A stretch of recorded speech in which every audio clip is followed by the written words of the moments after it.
All right, folks, another episode of the Summit Up podcast. Jason, NIST SP 800-171 Rev 3 revisions are in full swing. And after the publication of the initial public draft of 800-171 Rev 3, NIST asked for public comments. And luckily, NIST made the public comments publicly available so people can read them, they can check out what they said, and we have spent some time going through them and developing some takeaways. So in this episode, we're going to talk about the things that people have said, sort of the things that jump out to us, and what that might mean for the final public draft and then the final version that should be coming out here in the next several months. Yeah, absolutely, Jacob. So what we saw was, first and foremost, this is the first comment period and response period of this 800-171 Revision 3 cycle. What NIST has told us that they're going to do is they're going to review these comments, make any changes if they're applicable, and then they're going to go through another public comment period before issuing the final draft. I'm right on that, right? Yeah, that's right. So the timeline plan here is they originally came out and said pre-draft public comments. That was when everybody said, we don't like FIPS, boo, boo, we hate FIPS. And then they took those comments and, well, in addition to that, everybody said, NFOs, get them out of here, put them into the standard, stuff like that. This is what I talked about at CS2 Huntsville back in March. So then they came out with the initial public draft of 800-171 in May, the end of May, I think. And, it's been out for a little while. And they said, hey, give us more comments on the actual structure and substance of this standard. They're supposed to release a second draft of 171. And according to their webinar, which we will link to back in June, they said they are going to issue the 171 Rev 3 second draft with the 171A draft. So instead of waiting for 171 to be finalized and complete, they're releasing 171A in conjunction, which is great because we get to see both sides, but it's bad because that means that things are going to be moving a lot faster in terms of the ability for CMMC to assess it. When DoD is going to require you to have the new revision implemented versus the old revision. If they had kept them separate, it extends the overall timeline. Now that they're going to do them in parallel, it'll make the timeline shorter. Also, specifically for podcast listeners, those folks listening at home, you can't see me winking right now, but it may or may not be true that the second draft of 171R3 and 171A may or may not be published sometime around late October or not, maybe, perhaps. Wink, wink. You know what I'm saying?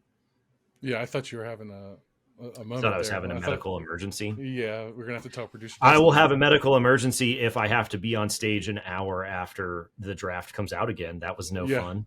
The NDI in New England's a great event, but that was very, very stressful, and I would like that to not happen.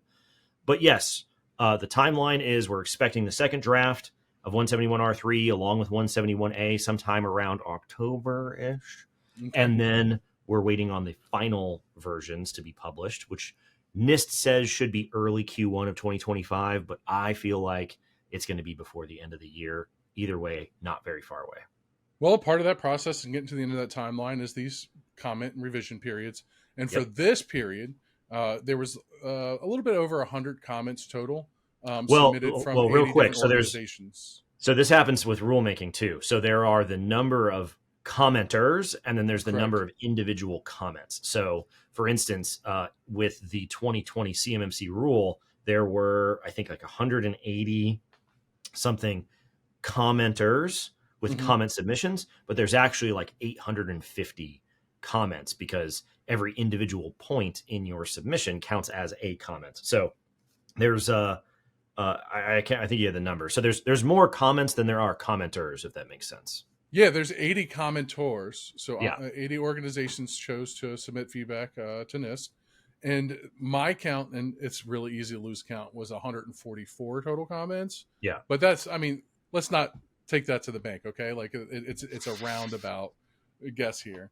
And so obviously, like we like to do, Jacob, I dug my teeth in and, I just was like, let me see what people have to say. Let's see where my opinions or my thoughts as to, comments to the document may align with other people in the industry. Great way for a a holistic approach for the industry to persuade. It's a great way to see where people are at.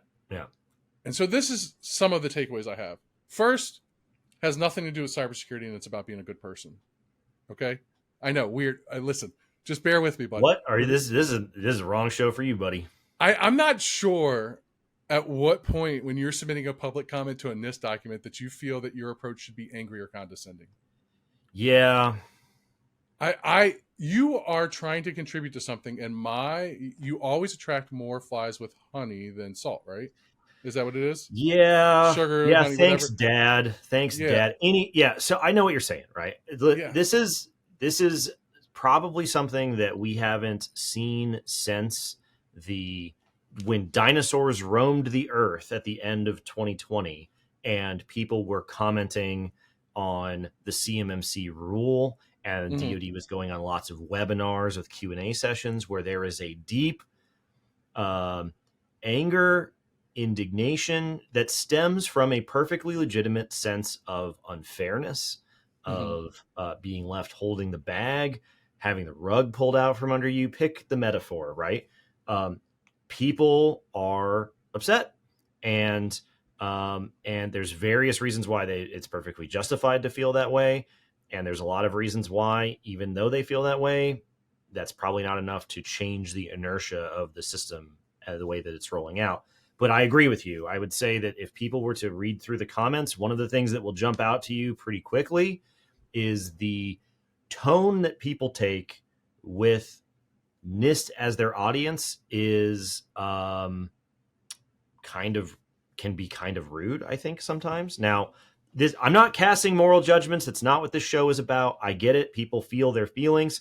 There's plenty of reasons to feel unheard, I think, is probably the main reason why it happens. But man, there are some in there where it's like, it's hard to read. It's hard to distill the substance of the comment separate from their tone, right? Yeah.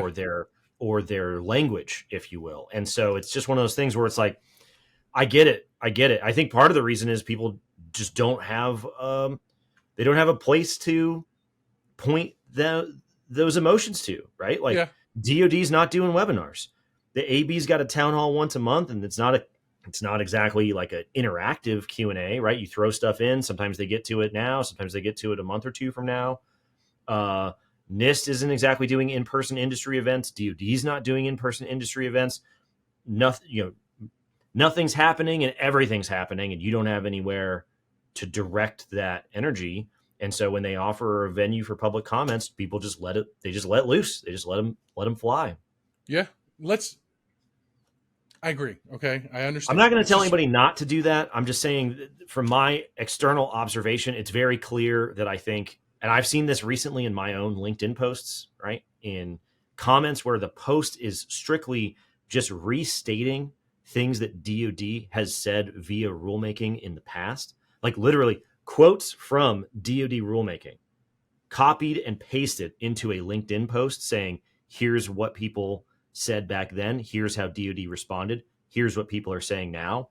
That's probably what DoD will say in rulemaking. And the people in the comments, very upset with me, which is fine. I get it.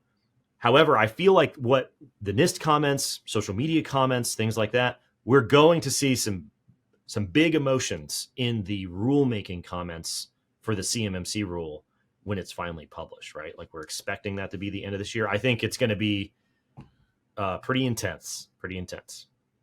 Maybe that was just a forewarning. Hey guys, just keep in mind that when these comments come out, like, let's not be angry. Hey, I mean, well, or be angry. I get it. It's justified. I get it. Like, but yeah, I'm not going to say don't feel that way. I'm not going to say that it's wrong. I don't know if NIST can really do much with it, and so it's fine. However, I will say that from an observation perspective, it's very clear that there are big feelings out there. And then also, if you're gonna get big angry about something that you were talking about in this comments, have it be over something that's like technically, like, this is a goof on this is not well, on. And that's really where it happens is be big mad, but have it be relevant to the person that you're directing that anger to. Well, I was thinking more so of have it be at least relevant to something that is going to constructively improve the I don't know, the standards that are put in Well, place, yeah. not grammar and punctuation. Like literally read a comment about grammar and punctuation where people were Hey, I big mean, mad, dude. NIST has taken technical feedback. If there's typos, if there's grammar, if there's syntax, a typo can be a big difference in terms of what a control means. But I would Words say, matter. I understand that. Yeah. I would say maybe just I'll lead into my first takeaway after yours, right? Is Right. similar to, like I was saying, to those LinkedIn posts. Just like NIST said in their webinar, just like they said in their response to the pre-draft public comments, just like DoD has said in their sort of high-level descriptions of comments received during rulemaking, if you're submitting a comment that's not relevant to the thing you're commenting on, there's nothing that the people who are reading your comment can do with it, right? And so there's a lot of comments submitted on SB 800-171 about CMMC. And CMMC is not SB 800-171. NIST has nothing to do with CMMC. They're not in charge of it. They don't make it. They don't have anything to do with it. CMMC is the program that assesses 800-171. They are closely related. But if you are commenting on an issue with CMMC, there's nothing NIST can do. Just like there's nothing that NIST can do about cost. There's nothing they can do about how it works in contract language. There's nothing they can do about how the DoD or the Department of the Interior or Commerce or State or any of the other ones will take that standard and then put it into their contracts. That's just not what they do. They write the standard. And so if you have an issue with the standard, the structure and substance of the standard, great. If it's anything else, NIST is just, they're nice people. I'm sure that they get it. I mean, we've talked to Vicky, we've talked to Ron, they know, but their hands are tied. It's outside of their wheelhouse. Yeah. I counted actually on 12 different occasions going through the comments where the comment that was submitted blended the responsibility of NIST in the formulation of the standard with the responsibilities of the Cyber AB to oversee the CMMC program, the DoD to impose the security the requirements, and the CMMC program as a whole. And so, I thought about it like this. Okay. Yeah, well, and this is why people get mad. This is why people get mad, because you have the pointing Spider-Man meme to end all pointing Spider-Man memes, where the AB says that's the DoD, and the DoD says that's NIST, and NIST says that's NARA, and NARA says, what year is it? Where am I? Right? And then everybody's just pointing at the other group of people, even within the DoD, right? You get back to this fundamental issue where CUI is the thing that makes you have to comply with DFARS 7012. And that is what triggers your requirement to have a CMMC assessment. But then you ask the CMMC people about CUI, and they go, that's not us. That's OSD Research and Engineering, OSD R&E. Mm-hmm. And then you're like, oh, and then you talk to R&E, and they go, that's not us. That's OSD INS. And you go, what is happening here? Like, where are the INS people? Where are the R&E people? Where are the ANS people? Where are the DoD CIO people and the AB and NIST and this and that? And pretty soon, nobody gets an answer about anything, but the machine still moves down the road, right? I like to think of it kind of like this. A NIST standard is kind of like public showers at a beach, right? You use the public showers. Okay. Listen, dude, I thought about this deeply. Okay. You use the public showers at the beach to rinse off sand, right? They're available for any beachgoer to rinse off sand. Okay. So any person at the beach can use that shower to accomplish its intended purpose, which is to remove sand from your body, your gear, whatever it is, right? Just like any government organization looking to impose cybersecurity requirements for CUI can adopt the NIST standard, which NIST 871 standard, right? And so that's the way you have to look at it.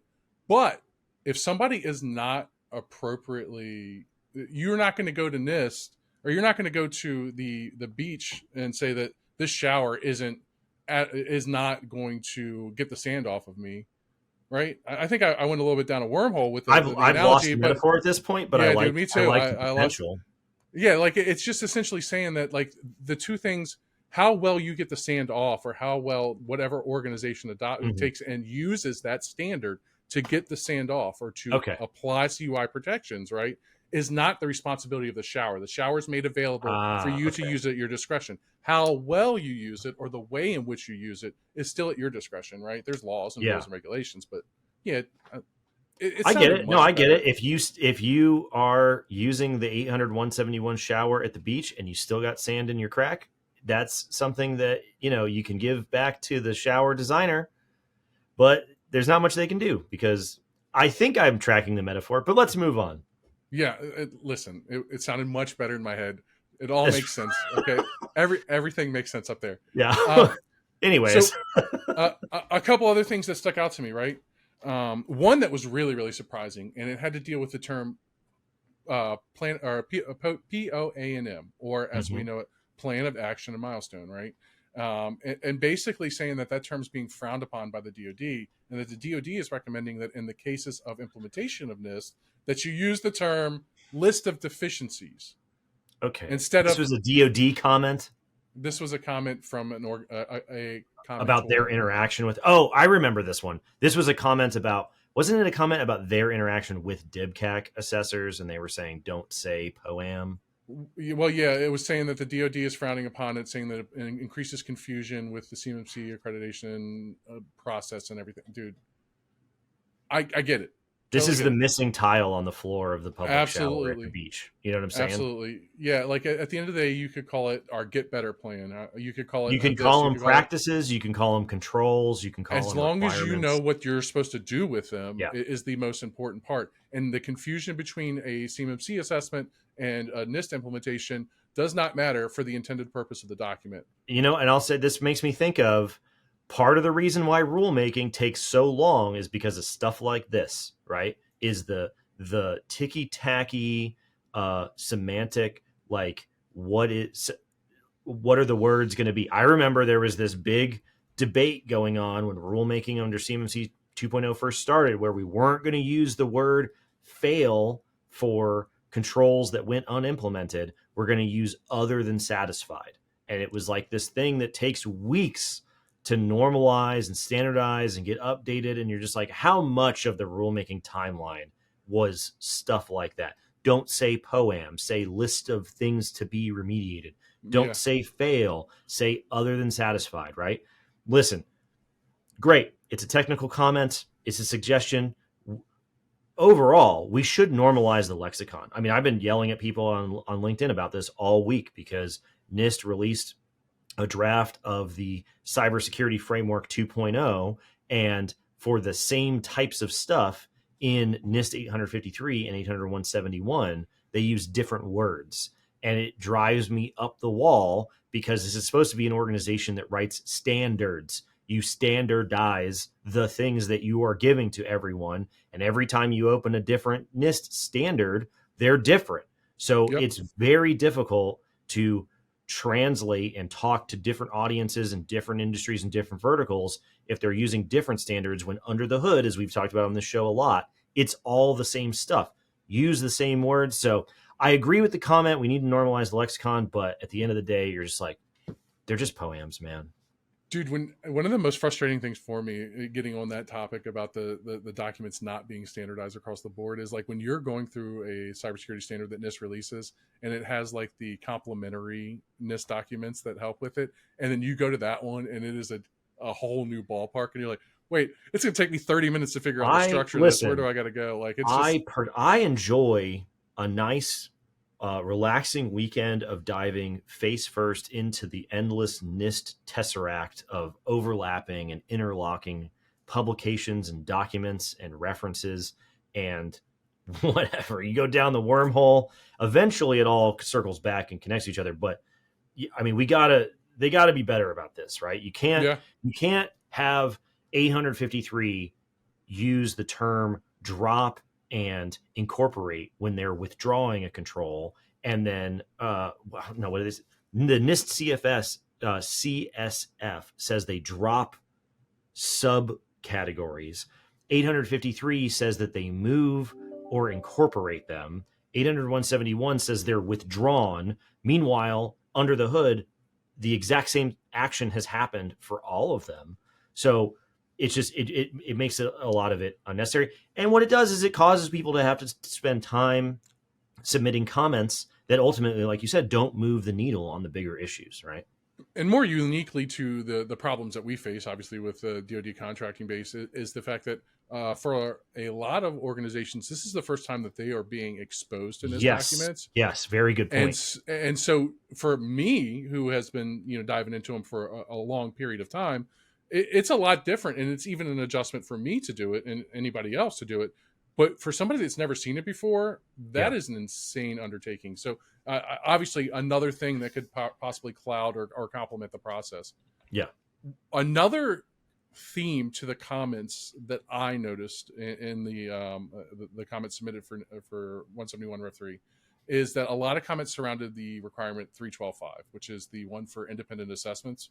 Man, this is really blown up. Well, it's to the point where, like, and words matter. We talked about punctuation matters. Yeah. Maybe this is one of those angry punctuation moments, right?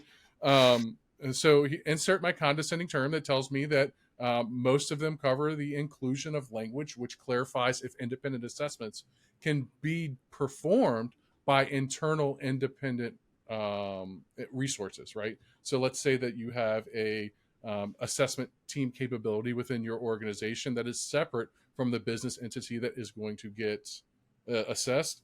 Will you satisfy the requirement by having them come in and assess your NIST implementations? What do you think? Yeah, I mean, I think this is a good example of why the intent behind the control is perfectly fine.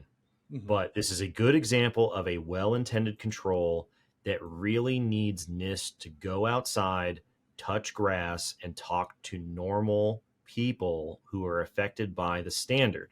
Because having an independent assessment of your control environment is great, right? Now, this is not some 4D chess conspiracy about linking 171 to CMMC. People can go watch the podcast that I recorded with Ron a couple months ago. It was like 3.5 hours long, right? It's just a good practice. It's a good practice because if you've implemented your controls and you have verified that they're implemented according to 171A, which we've all done because that's how you calculate an SPRS score, right? Mm-hmm. If the person who is verifying that implementation is also the person who did the implementation, it's not very independent. And so how do you know that those answers are correct? You should have an independent assessment. That's great. But just like the separation of duties control, when you have that control show up in an environment that is too small for the basis of that control to exist, the first thing that people do is they ask, what do I do now?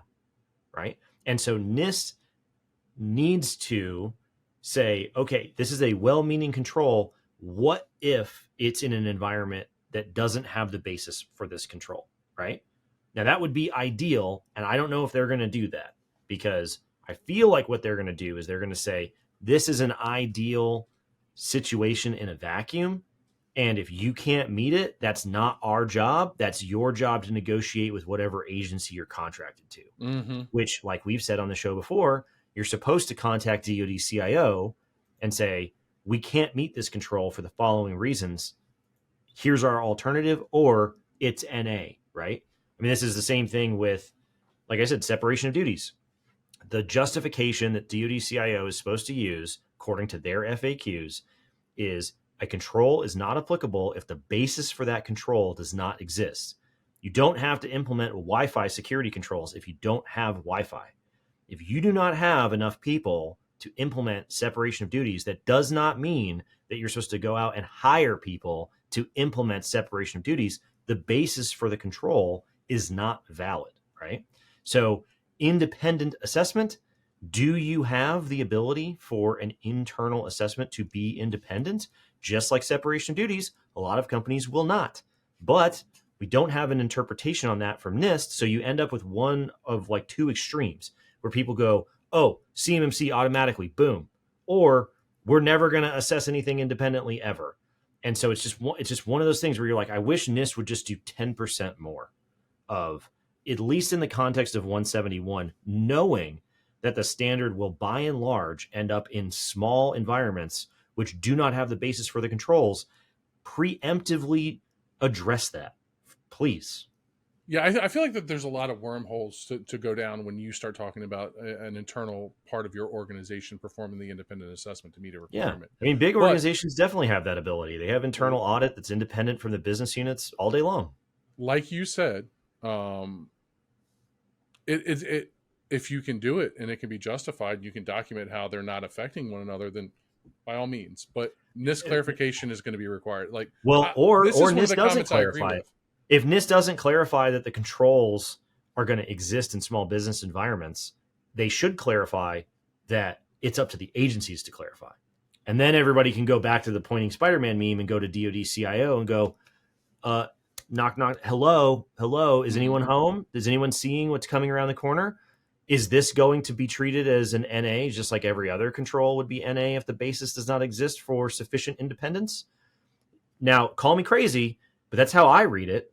Like, if you're too small to have separation of duties, you're probably too small to have an independent assessment. NA, verify with DoD CIO, move on with your life, right? Well, why wouldn't it be in a case where you're too small to fulfill the duties because you don't have the internal staffing, but a vendor or some sort of service can come in to be performed? I mean, it's the same thing, right? It's like it all depends, I think, on the philosophy of how they're going to draw the line. Because if you do not have, I'm reading this based off of how DoD describes the analysis that they do to determine whether something is NA or not. What they say is that something is not NA just because you can't afford it, right? Something is not NA just because you don't know how to do it, right? If you have Wi-Fi in your environment and you're sending CUI over those Wi-Fi links and you can't afford to have a FIPS validated access point, that does not mean that that requirement is NA. Now, if you do not have Wi-Fi in your environment, that does not mean that you then have to go out and implement Wi-Fi in order to comply with the requirement. So this is a philosophical question. If you are too small to have separation of duties, should you have to go out and hire people to implement separation of duties? Or is it like Wi-Fi, you don't have it, right? If you're too small to have an independent assessment component in your business, do you have to go out and hire people in order to meet separation of duties? That would be a philosophical shift from what we've heard from DoD before, because they won't make you go hire people to be large enough to have separation of duties. They wouldn't make you go hire people. That's absurd to say. They wouldn't make you go hire people to be big enough for an independent assessment. It should be an easy NA, just like the separation of duties problem. Now, if you are big enough, then that's different, right? If you have other independent organizations, it's different. But I feel like we're really focusing on this independent assessment thing. And I feel like a lot of that is coming from people's anxiety around CMMC coming around the corner. Dude, I honestly would be full out lying to you if I didn't tell you that when 171A, the revision comes out, that this wouldn't be one of the first things that I go and look at what the assessment objectives say. And just so everybody knows, you can go look at them today, right? I mean, you can go look at the assessment objectives today, right? I mean, it'll be interesting to see how they phrase it and like which words, back to the semantics, right? Which words they cut out, which ones they rephrase compared to 53A. But we can go from 3.12.5, I think it is, independent assessment, back to the 53 control, back to the 53A control, and read those assessment objectives and then get a feel for what the 171A will say. But either way, we should know here in the next several weeks, whether they're going to zig or zag on certain words or not. But I don't know, man. The end of one of those independent assessment comments is this, and I in my notes I put this comment here. That's it. That's all I have, right? And it says the better approach than to revise NIST 800-171 would be to crawl, walk, then run. We were close with Rev 2 of NIST SP 800-171 in self-assessments. Lack of trust of the DIB is not making national security stronger, but weakening it. Okay, wait, dude. Hold on. Listen. Okay, this is. We're not doing an hour-long show anymore. We're not doing a 3-hour show. We got to get through this as fast as we can. Okay, couple things. There's a lot going on in that comment. The beginning and the end jump out to me. The part with self-assessment of 172 was working. Lack of trust in the DIB is counterproductive. I don't know who that commenter is. I don't know who the commenter is or where they've been for the last several years, but the entire reason why we're talking about the CMMC program in the first place is because self-attestation and trusting without verifying has demonstrably failed. It is an empirical fact that the requirements are not being implemented and it's causing big problems. And that's why Congress took notice and put the requirement in the FY20 NDAA that eventually gave us CMMC, and that's why it's still happening today. So that is 100% not true. The middle part was what again? Which part? We were close with self-assessments. We were close with that and self-attestation. That's not self-assessments. That's not true. Yeah, that's not true. DIBCAC would like to argue or otherwise. Any of the reports and then lack of trust in the DIB is not making national security stronger, but weakening it. Yeah. I mean, okay. Well, and I feel like part of the rhetoric that they use in that comment too is talking about this is leaning towards CMMC.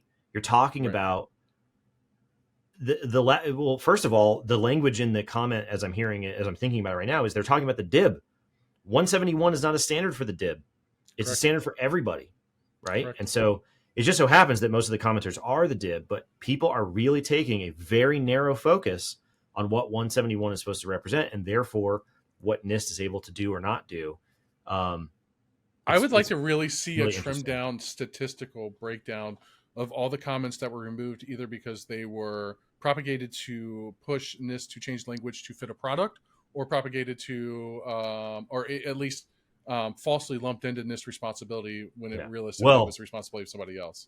Previewing to the end of the show with our announcement, we might have some more information diving into the details of that kind of analysis in a couple of weeks. But anyways, let's move on. Yeah, so that's actually all of my takeaways. And, we talk back and forth about mine. I want to turn you loose because I know for a fact that you are absolutely laser focused and steaming at some. No, I had no feedback. I was good. No feedback at all. You're good. Nope. Okay. I know they were fine. Okay, so I had two things for the sake of time and to have mercy on our listeners. We appreciate all of you. We're trying to go fast.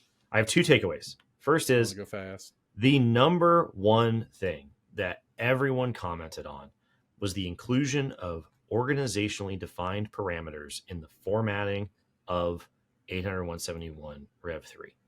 Yeah, an organizationally defined parameter, or an ODP, is a blank space in the text of the control that is a variable that is supposed to be defined within the context of the implementation of that control. It is organizationally defined. And this is very, very confusing for people who are not familiar with NIST standards, because everyone says, who is this mysterious organization?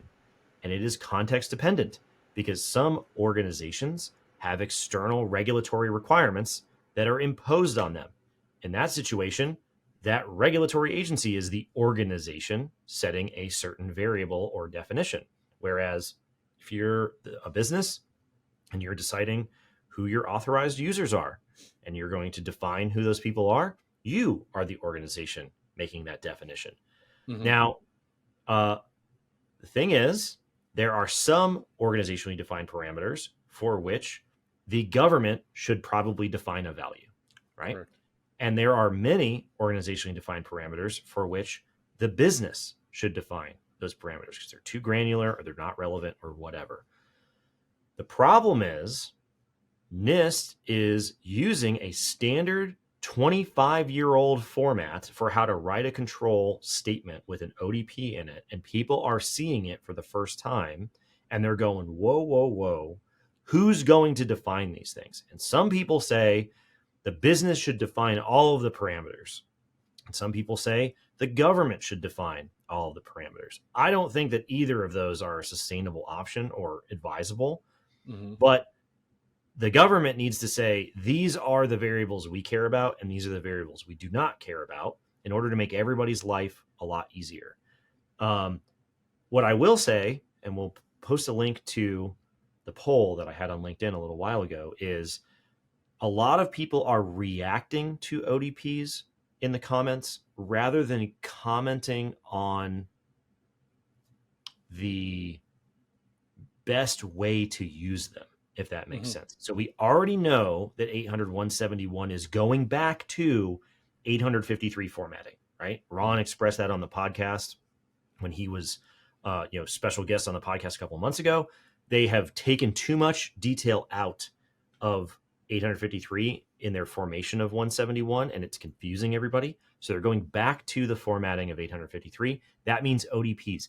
Like you have said multiple times, we already knew this was going to happen because 800-172 has been formatted to have ODPs in it for a Yep. really long time now. So you already knew that it was coming around the corner. But back to the point, I put a poll on LinkedIn and I said, I just don't understand where the intense reaction to ODPs is coming from, because the ODPs have existed in 800.171 since the beginning.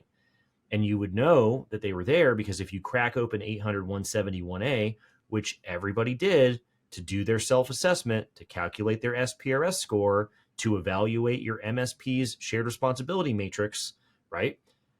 Every time you look at a requirement in 800.171A, it's going to start with something, define a value, something, specify a value.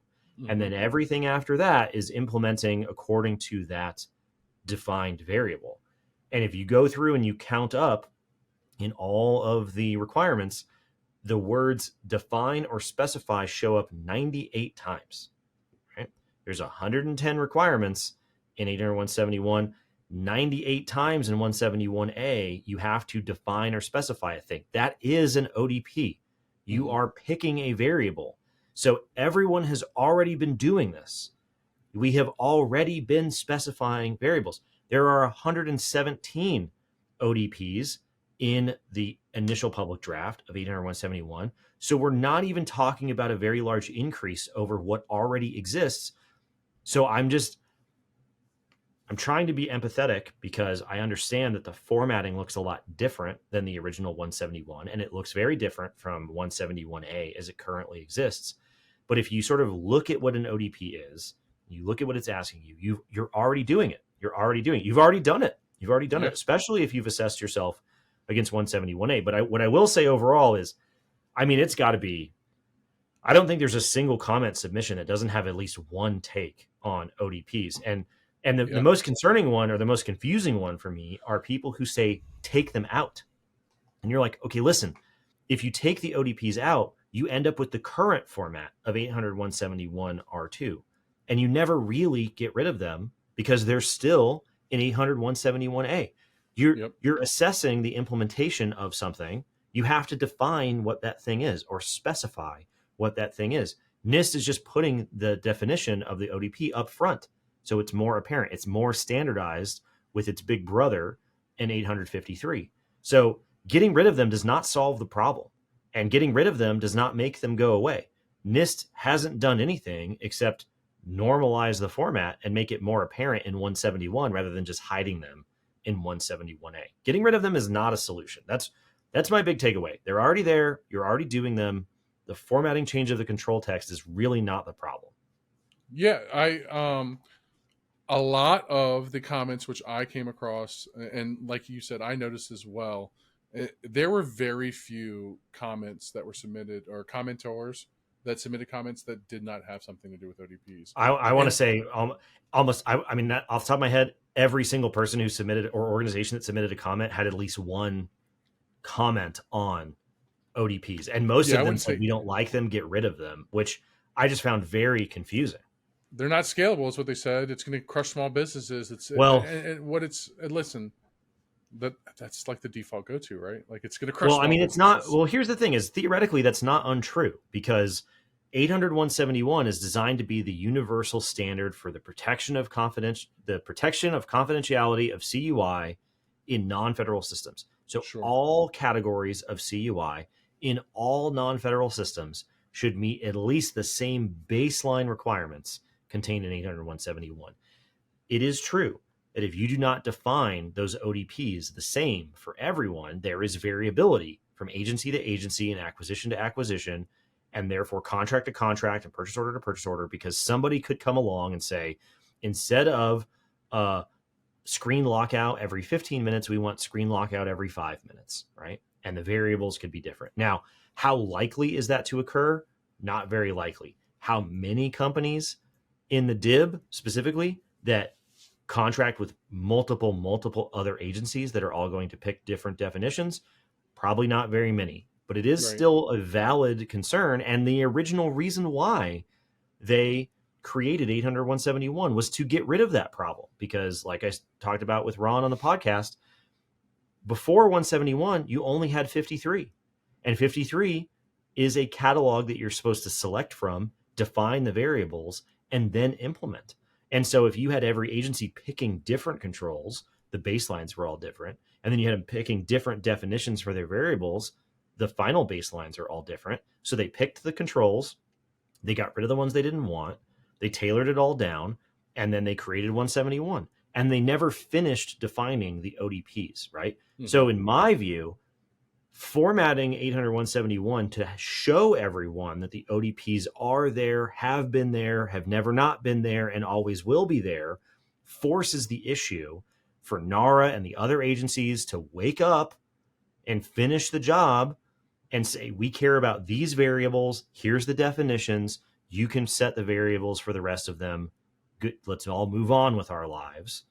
Now, is that going to be a thing that stops the revision? I don't think so. But it is very interesting to see that we've come like all the way full circle. Like I said, getting rid of the ODPs is not going to make that problem go away. You got to leave them in there in order to force the issue. A lot of times ODPs also say things that like at least annually or at least after 15 minutes of inactivity. And so when you get into these situations where people talk about the cross-organizational moldability of the requirements if ODPs are defined by different organizations, one of the things you can think about is when you develop your program, it's at least annually. So you take the most stringent one, and at least annually 5 is obviously more than at least annually or every 10 months or whatever it is, right? Like, whoa. I find it also very interesting because people will say, if you're going to have ODPs, you better define them for me. And then they will also say that assessments are too intense. Right. As it's written right now, the thing that we always say is the reason that 171A and 171A are a good thing is because you know what questions are going to be on the test in 171A, and you get to write the answers to those questions because of ODPs. Right? You are defining, you are specifying. As long as you are doing the thing that you defined or you specified, you're good, right? If someone else is going to define those values for you, what makes you think at this point that the DoD is going to pick a value that will not be disruptive to your operations, that will be kind to your small business environment, that won't cost more money or be more complicated or require an upgrade or some sort of a significant change, right? Sure. Like the more that you ask the DoD to fill in the blanks for you, the more DoD-like the standard is going to get. And the more DoD-like the standard is going to get, the more expensive and bureaucratic and burdensome and complicated it gets. There's some ODPs, and so one of the defining things about the leak, the CMMC leak that we discussed last week, and how this relates, is that the ODPs in 172 were defined by the DoD, right?